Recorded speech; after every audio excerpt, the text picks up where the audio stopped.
I've left it in the public's hands, well, your hands, as to whether you think that I should give myself up or not, or whether the public feel that I shouldn't give myself up until I'm given a guarantee that there will be at least an inquiry into my allegations.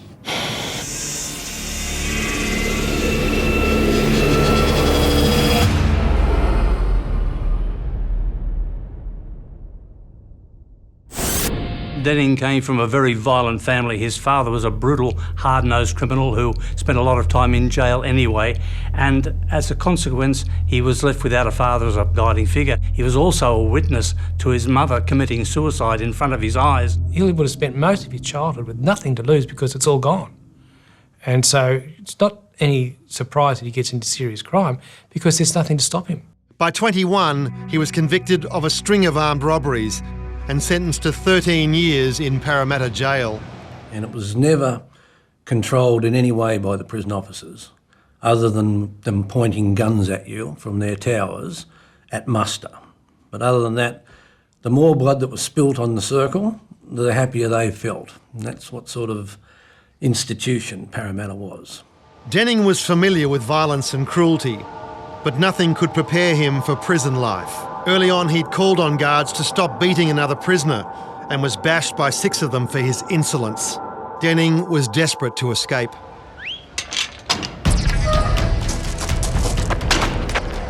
A prison guard named Willie Faber tried to prevent the escape.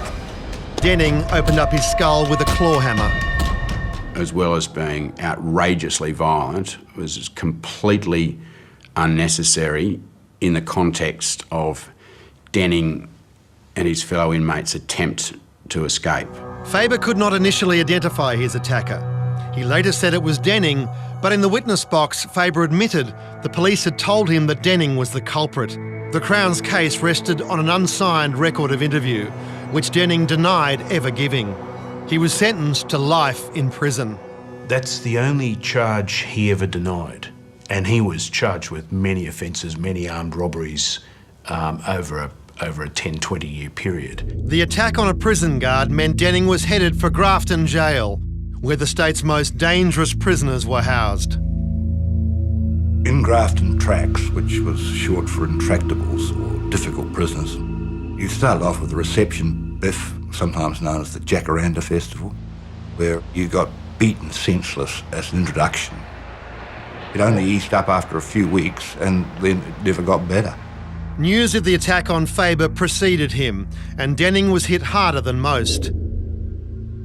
He was later transferred to Katingle, the supermax wing of Long Bay Jail, which was dubbed the Electronic Zoo. He described that as a very inhuman experience, and Katingle had a method by which it was not just solitary confinement, but where even your meals would be given to you on a mechanised plate. You would have no contact even with your prison warders.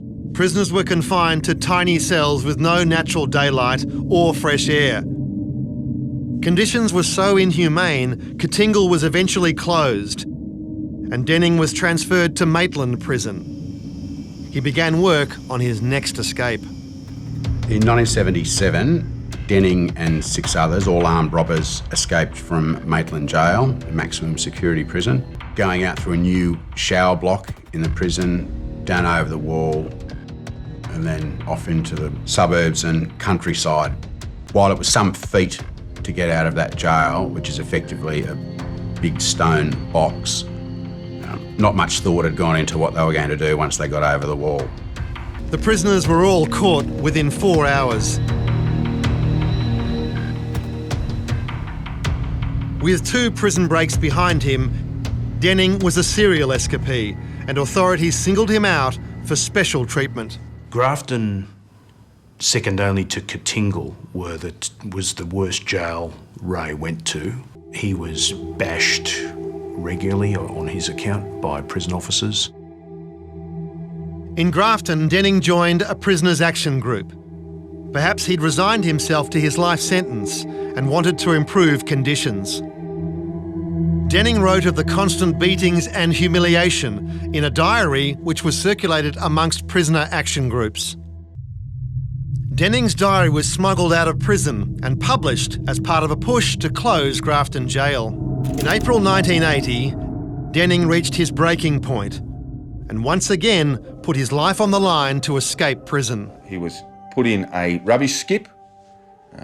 Part of the daily duties for some of the prisoners was to basically take a rubbish skip out through the prison gates to an incinerator which was just outside. The way he told it was that there was a 1 in 3 chance that the incinerator in Grafton Jail would be lit on any given day. He took that risk, got himself tipped into the incinerator and walked out the other side. He remained on the run for 18 months and became a celebrated figure among prison reform activists. Being on Australia's most wanted list gave Denning an opportunity to expose prisoner abuse through recordings he sent to the media. At least 99% of the prisoners in jail at the moment, they're not looking for any sympathy at all. All they're looking for is what is known as a bit of equality. Just because you come to jail shouldn't mean that you've got to be treated like garbage or treated like an animal. How is a prison officer's boot or fist or baton going to help a prisoner in any way whatsoever at all get back into society and treat society with any respect? Denning had embarrassed the authorities. He knew exactly what would be waiting for him if he was ever caught and returned to jail. Denning was recaptured in November 1981 after 20 months at large. He was sentenced to 10 years in prison and sent to Goulburn Jail, which was now regarded as worse than Katingle. However, just 1 month later, the trial judge mysteriously quashed his sentence. Speculation was rife that Denning had struck some kind of deal. Denning was transferred to minimum security, where he enjoyed greater freedom and privilege within the prison walls. A few months later, he jumped the fence and was on the run again. Denning was only on the run for a week after he broke out of Goulburn Jail, but it was enough time for him to link up with an old criminal mate from the past, Russell Cox. Amazingly, Cox had been on the run for 11 years. For more than a decade, the police couldn't find him. Denning found him in a week. Maybe he should have joined the force. Denning and Cox planned an armed robbery, but they were seen following their target, an armoured payroll van. Along with Russell Cox, who'd been on the run for more than 10 years, Denning was caught after a shootout with police in a Melbourne shopping centre. Rumours were rife that Denning had agreed to deliver Russell Cox to police in exchange for parole. That's never been proven, but there's no doubt that on his return to jail, Denning secured preferential treatment, and then his career as a supergrass began in earnest. After 5 years of informing, Denning expected to be rewarded with parole. The judge too was sympathetic, Justice Wood saying much of Ray Denning's long life of crime must be blamed on the jail system itself. But he accepted that Denning was a new man and ordered he be eligible for parole in late November. Upon release, Denning will be given a new identity and join the Witness Protection Unit. Denning said he was happy with today's decision, but he has no illusions about life outside. Now that he's helping police, he says he'll be watching his back forever. At about that time, however, there was political pressure about him being on the Witness Protection Program, which costs a lot of money.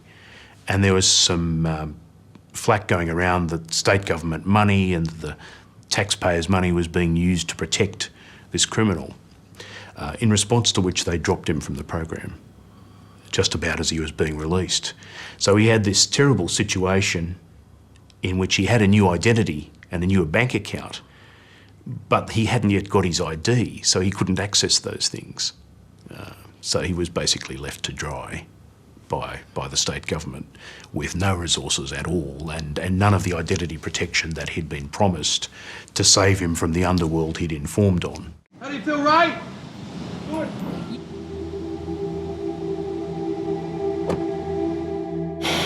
At 2:30 this morning, ambulance officers were called to a terrace house. They found Denning dead.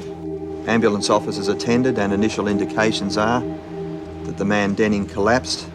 There are no suspicious circumstances. However, police say they are in the early stages of their inquiry and investigations are continuing.